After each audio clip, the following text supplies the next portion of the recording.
اب رخ کرتے ہیں وہاڑی کا یوم شہدائے پولیس کے حوالے سے پولیس لائنز وہاڑی میں تقریب کا انعقاد۔ شہدائے کے ایصال ثواب کے لیے قرآن خوانی کا انعقاد کیا گیا۔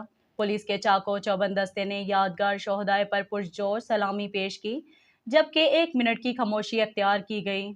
شہدائے کے گھر والوں کو تحائف اور کیش بھی تقسیم کیے گئے۔ اسی حوالے سے مزید جان لیتے ہیں شمون نذیر سے۔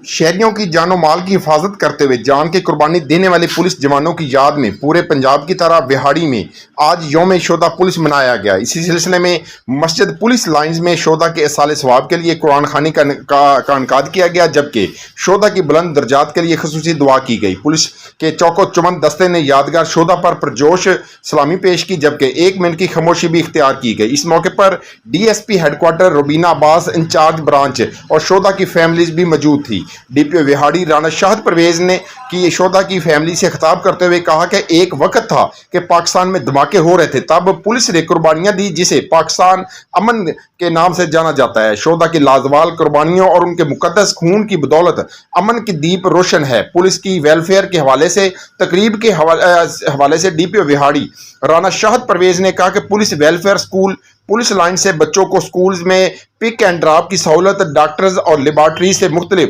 MOU سائن کیے جا رہے ہیں، جس سے نہ صرف شہداء کی فیملیز بلکہ تمام پولیس اہلکاران استفادہ حاصل کر سکیں گے۔ شہداء پولیس کی فیملیز ہماری اپنی فیملیز ہیں۔ شہداء پولیس کے اہل خانہ کی بہترین ویلفیئر اور سرپرستی ہماری اولین ترجیحات میں شامل ہے۔ اس دوران D P O Vehari Rana Shahid Pervez نے شہداء کی فیملیز کو تحائف اور کیش بھی تقسیم کی۔ تقریب کے دوران اس عزم کا اعادہ کیا گیا کہ ملک و قوم کی حفاظت کے لیے ہر مشکل کا سامنا کریں گے اور دشمن کے ارادوں کو خاک میں ملا دیں گے۔ آخر میں مہمانوں نے شہداء کی فیملیز کے ہمراہ ریفریشمنٹ کی گئی اور سرکاری پروٹوکول دیتے ہوئے ان کو ان کے گھروں کے لیے رخصت